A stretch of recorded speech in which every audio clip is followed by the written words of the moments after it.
Time traveling has been a controversial topic that has been criticized for decades. However, will we actually ever be able to travel to the future? What exactly is time? Albert Einstein believes that it is an illusion. It can vary for different observers depending on your speed through space. For Einstein, time is the fourth dimension. Space is described as a three-dimensional arena, which provides a traveler with three coordinates: length, width, and height, while time provides another coordinate, which is direction. Traveling in time means traveling through this fourth dimension. To see what that means, let's imagine we're doing a little bit of a normal everyday car travel. Drive in a straight line and you're traveling in one dimension. Turn right or left and you add the second dimension. Drive up or down a twisty mountain road and that adds height, so that's traveling in all three dimensions. But how on earth do we travel in time? How do we find a path through the fourth dimension? Let's indulge into a little science fiction for a moment. Time travel movies often feature a vast, energy-hungry machine. The machine creates a path through the fourth dimension, a tunnel through time. A time traveler prepared for who knows what steps into the time tunnel and emerges who knows when. The concept may be far-fetched and the reality may be very different from this, but the idea itself is not so crazy.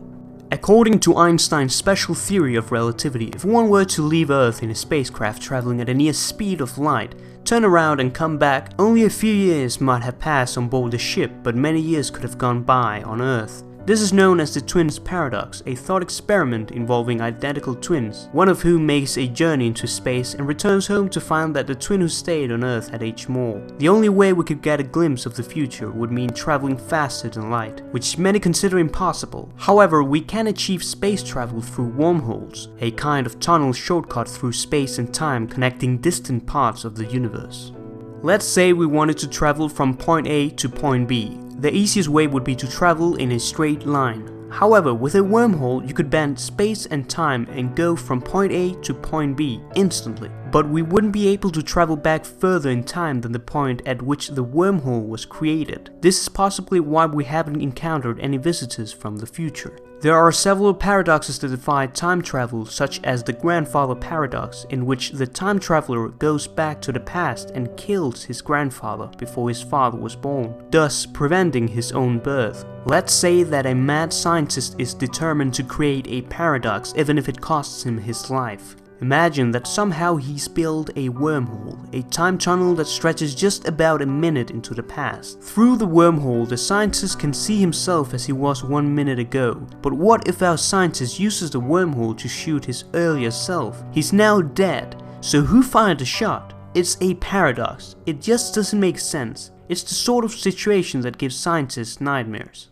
Another one is the bootstrap paradox, in which an object, person, or piece of information sent back in time results in an infinite loop where the object has no discernible origin and exists without ever being created. For example, imagine if J.K. Rowling traveled back in time and gave herself the scripts for the Harry Potter books. She would achieve immediate fame, but the scripts would have no true point of origin, thus being self-created. Mathematicians have suggested that the giant atom smasher being built by CERN at Switzerland could create the optimal conditions where it might be possible to travel backwards or forwards in time. The Large Hadron Collider may be able to create tiny wormholes in space, and physicists believe that they will achieve it when they develop a better understanding of the laws of physics. But what if there were time travelers among us at this very moment? The Case of John Titor. One popular story is the Case of John Titor, an apparent time traveler from the year 2036 that appeared on internet forums during the years 2000 and 2001. He was assigned to a governmental time travel project and sent back to 1975 to retrieve an IBM 5100 computer, which he said was needed to debug various legacy computers in 2036, a possible reference to the Unix year 2038 problem. Titor claimed to be on a stopover in the year 2000 for personal reasons. He also suggested that UFOs and extraterrestrials might be travelers from much further into the future than his own time, with superior time machines. Titor posted pictures of the time machine in the forums describing its complex functions. He even proved that the grandfather paradox is false, stating that the many worlds interpretation was in fact correct, and that if he did kill his grandfather, it would be in a different world line than his own. Thus, he would still be alive in his own world line. The Montauk Project. The Montauk Project is an alleged series of secret US government projects conducted at Camp Hero on Montauk, Long Island, for the purpose of developing psychological warfare techniques and research including time travel.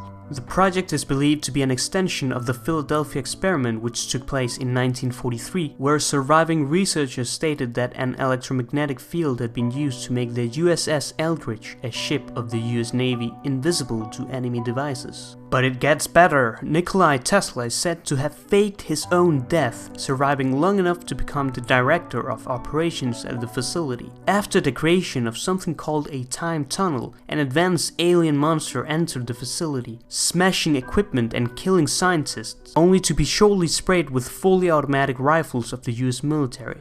The Fentz Legend. Another alleged time travel incident known as the Fentz Legend describes how one evening in 1951, a man at New York City's Times Square noticed a guy of about 20 years of age dressed in the fashion of the late 19th century. No one observed how he had arrived there, and he was disorientated and confused standing in the middle of an intersection. He was hit by a taxi and fatally injured before the people were able to intervene. The officials searched his body and found the following items in his pockets: a copper token for a beer worth 5 cents bearing the name of an unknown bar, a bill for the care of a horse and the washing of a carriage, about $70 in old banknotes, business cards with the name Rudolph Fentz and an address on 5th Avenue, and a letter sent to this address in June 1876 from Philadelphia.